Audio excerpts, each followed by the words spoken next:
Late ആയെന്ന് ഇനി പ്രത്യേകിച്ച് പറയേണ്ട ആവശ്യം ഉണ്ടോടാ? അതിന് ശീലമായല്ലോ. അതുകൊണ്ട് ഇനി ആയി എന്ന് പറഞ്ഞാൽ മതി. കാരണം ലേറ്റ് ആകും എന്നറിയാം. അപ്പം ആയടാ, ഇന്നും ആയി.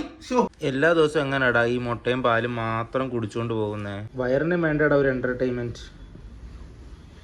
അതുകൊണ്ട് ഇന്ന് വയറിന്റെ എന്റർടൈൻമെന്റ് ഡേ ആ മോനെ. ഒന്നെങ്കിൽ ഉടുപ്പിയിൽ പോയിട്ട് മസാല ദോശ കഴിക്കാം, അല്ലെങ്കിൽ ഉടുപ്പിയിൽ പോയിട്ട് ഇഡ്ഡലിയും വടയും കഴിക്കാം, അല്ലെങ്കിൽ ഉടുപ്പിയിൽ പോയിട്ട് കേർഡ് റൈസ് കഴിക്കാം. അല്ലേ വേണ്ട മോനെ, മസാല ദോശ തന്നെ കഴിക്കാം. അപ്പൊ ശരി മോനെ, മസാല ദോശ ഫിക്സ്.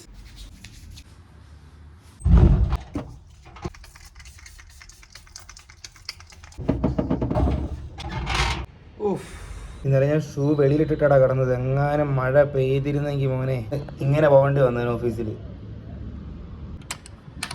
ടാറ്റാ. കൊള്ളാലോടാ, എന്നും ഈ സമയത്ത് ഇറങ്ങിയാൽ മതിയെന്ന് തോന്നുന്നു മോനെ. ഈ സമയത്ത് ഇറങ്ങിയാൽ രണ്ടുണ്ട് ഗുണം. ഒന്ന്, നമുക്ക് ഉടുപ്പിൽ നിന്ന് എന്തെങ്കിലും കഴിച്ചിട്ട് പോകാം. 2, 9 മണിക്ക് ക്ലാസ് കയറുന്ന പെണ്ണുങ്ങളെ കാണാം. ഇതെനിക്ക് നേരത്തെ അറിയാതെ പോയല്ലോടാ. അടുത്ത് പോകും. ഇത് കൊള്ളാടാ, ഈ പരിപാടി കൊള്ളാം. അപ്പം ഇത് ഫിക്സ് ആവണേ, ഈ സമയം ഫിക്സ്. ഇതാകുമ്പം 2 കാര്യം നടക്കും.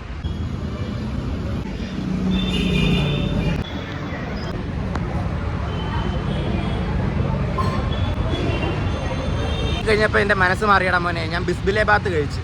ബാംഗ്ലൂരിലെ സ്പെഷ്യലാടാ. എനിക്ക് തോന്നുന്നു ഇത് ബാംഗ്ലൂർ മാത്രമേ കിട്ടുകയുള്ളെന്ന്. നല്ല രസമാടാ. വെജിറ്റബിൾസൊക്കെ അരിഞ്ഞിട്ട് ചോറാണെന്ന് തോന്നുന്നു.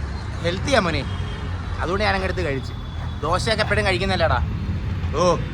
പിന്നെ മെട്രോ കയറിട്ട് സമയം കുറച്ചൊക്കെ ലേറ്റായി. ഓട്ട് നേരത്തെ വായി നോക്കിയ പെണ്ണുങ്ങൾ പഠിച്ച കോളേജ് കാണിച്ചു തരാടാ. ദാണ്ട്ര മോനെ, അവിടെ ആട്ടോ ആ പെണ്ണുങ്ങൾ പഠിക്കുന്നത്.